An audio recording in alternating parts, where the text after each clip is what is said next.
Assalamualaikum, Shalom, Om Swastiastu, Namo Buddhaya, serta salam kebajikan bagi kita semua. Sebelumnya, perkenalkan nama saya Frin Venesia dengan MPM 2151-103 dari Universitas Internasional Batam, jurusan Ilmu Hukum. Nah, di sini saya akan menjelaskan 7 materi mengenai hal-hal yang berkaitan dengan hukum administrasi negara.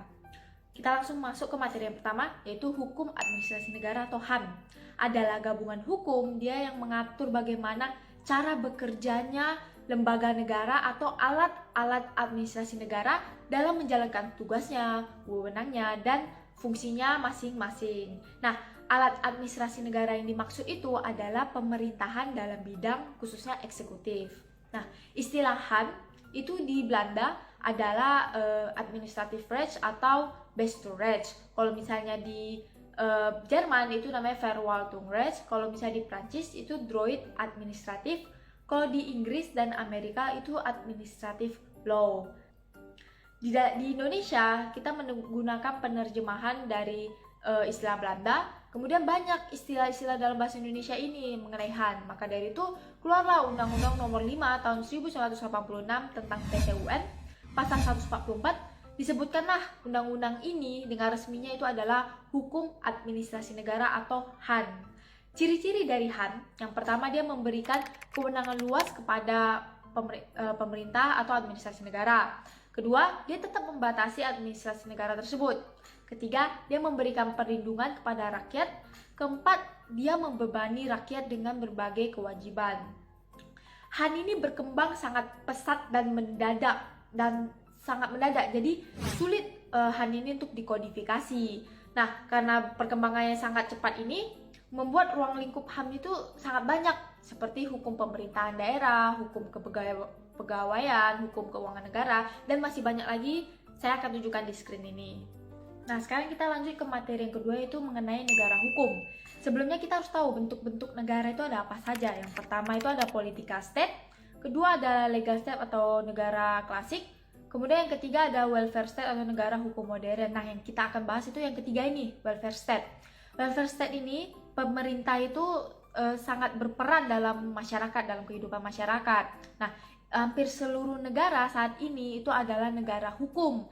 Ciri-ciri dari negara hukum itu adanya supremacy of the law atau asas legalitas. Kedua, dia ada equality before the law, yaitu keadilan. Ketiga, dia ada constitution based of the human right atau pri kemanusiaan.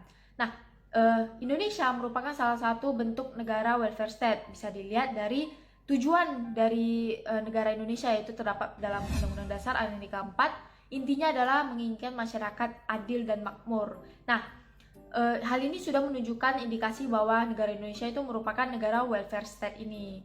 Untuk mewujudkan tujuan negara tersebut, maka dibebanilah tugas-tugas ini semua ke administrasi negara atau HAN ini. Oke, materi selanjutnya adalah sumber-sumber HAN.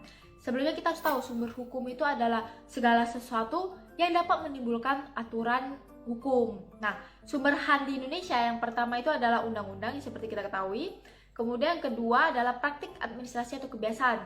Tidak tertulis, namun karena selalu dipraktikkan oleh pejabat negara, jadinya dimasukkanlah ke sumber HAN ini. Nah, contohnya itu seperti gerakan penghijauan yang dilakukan oleh gubernur, kemudian ditiru lagi oleh gubernur lainnya. Yang ketiga adalah jurisprudensi. Seperti yang kita ketahui, jurisprudensi adalah keputusan hakim. Karena kita sedang membahas HAN, jadi keputusan hakim khusus yang di HAN. Kemudian yang keempat ada doktrin, yaitu pendapat para ahli. Selain dari sumber hukum formil tadi sebagai sumber HAN, ada juga asas-asas umum pemerintahan yang baik atau disingkat dengan AUPB sebagai sumber hukum administrasi negara yang tidak tertulis. Nama lainnya bisa disebut sebagai General Principle of Good Government atau Algemeen Beginselen van Behoorlijk Bestuur. Nah, AUPB ini muncul untuk memberikan perlindungan bagi masyarakat terhadap tindakan administrasi negara serta melindungi administrasi negara itu sendiri. Nah, selain undang-undang dan perundang-undangan, untuk menilai tindakan HAN ini ya digunakanlah AUPB ini selain dengan sumber HAN yang sudah saya sebutkan tadi. Asas-asas AUPB itu banyak ya. Yang pertama ada asas kepastian hukum, kedua ada asas keseimbangan, dan masih banyak lagi. Saya ada tampilkan di screen ini. Baiklah, materi yang keempat adalah asas-asas HAM. Asas HAM yang pertama adalah asas negara hukum dan demokrasi. Dengan demokrasi yang kuat, maka akan timbul pemerintahan yang bersih dan baik. Demokrasi ini juga melahirkan asas legalitas. Asas legalitas di HAM itu ada di dalam pasal 1 ayat 2 Undang-Undang Nomor 5 tahun 1986. Kedua adalah asas kedaulatan dan kekuasaan atau kewenangan publik. MPR itu sebagai pemegang kedaulatan rakyat, maka kekuasaan publik yaitu berasal dari MPR. Kemudian yang ketiga ada asas oportunitas, itu maksudnya adalah pejabat tun itu dapat menolak permohonan keputusan yang diajukan kepadanya dengan alasan kepentingan umum. Ada dalam pasal 33 Undang-Undang Nomor 5 tahun 1986 tentang PTUM. Asas yang keempat adalah asas presumptio justa causa. Maksudnya adalah keputusan oleh pejabat tun itu harus dianggap benar terlebih dahulu sebelum ada dibuktikan KTUM itu adalah salah. Dasar hukumnya adalah pasal 67 Undang-Undang Nomor 5 tahun 1986. Kemudian asas kelima adalah asas perubahan, pencabutan dan pembatalan KTUM. Maksudnya itu nantinya ada kemungkinan untuk mengubah, mencabut dan membatalkan suatu keputusan tun dengan memperhatikan syarat-syarat asas hukum umum dan asas lainnya. Kemudian asas yang terakhir adalah asas larangan menyalahgunakan wewenang. Maksudnya itu dalam mengambilkan keputusan itu tidak boleh berdasarkan kepentingan pribadi dan kepentingan golongan, keluarga dan lain-lainnya. Baiklah, selanjutnya materi kelima adalah susunan organisasi negara. Kita tidak akan membahas lebih detail karena harusnya ini hanya sebagai pengenalan di HAM. Lembaga negara yang dibentuk berdasarkan undang-undang dasar itu biasanya cenderung stabil dan tidak berubah, sedangkan negara yang non-struktural itu biasanya lebih sering berubah. Penyelenggara pemerintah di tingkat pusat itu ada 3. Yang pertama adalah lembaga kepresidenan, yang kedua adalah menteri dan departemen, ketiga adalah LPND, yaitu lembaga pemerintahan non-departemen. Kemudian ada penyelenggara pemerintahan di tingkat daerah, tadi pusat sekarang daerah. Kalau di daerah seperti kita ketahui itu seperti gubernur, bupati, wali kota, dan ada juga yang namanya OPD sebagai pembantu kepala daerah. OPD ini diatur di PP nomor 84 tahun 2000 tentang pedoman OPD. Materi yang keenam adalah perbuatan pemerintah atau tindakan pemerintah atau bestur handling atau overhead handling adalah perbuatan yang dilakukan oleh alat perlengkapan negara, pemerintah secara spontan dan mandiri untuk pemeliharaan kepentingan negara dan rakyat. Perbuatan pemerintah itu ada perbuatan yang menimbulkan akibat hukum atau yang disebut dengan perbuatan hukum atau recht handlingen, dan perbuatan yang tidak menimbulkan akibat hukum yang disebut dengan perbuatan yang bukan hukum atau fetelich handlingen atau perbuatan material atau fakta. Tindakan hukum pemerintah, yang hukum ya, tindakan hukumnya harus memenuhi unsur. Yang pertama, dia merupakan tindakan hukum publik. Kedua, dia mengikat masyarakat dan bersifat sepihak, konkret dan individual. Nah, tindakan hukum demikian itu disebut dengan basking atau keputusan atau ketetapan. Nah, jadi tindakan pemerintah itu salah satunya adalah keputusan pemerintah. Perbuatan melawan hukum oleh Han itu disebut istilah lainnya adalah origmatic overhead debt. Perbuatan melawan hukum itu ada di KUH Perdata pasal 1365, itu adalah perbuatan yang membawa kerugian kepada orang lain.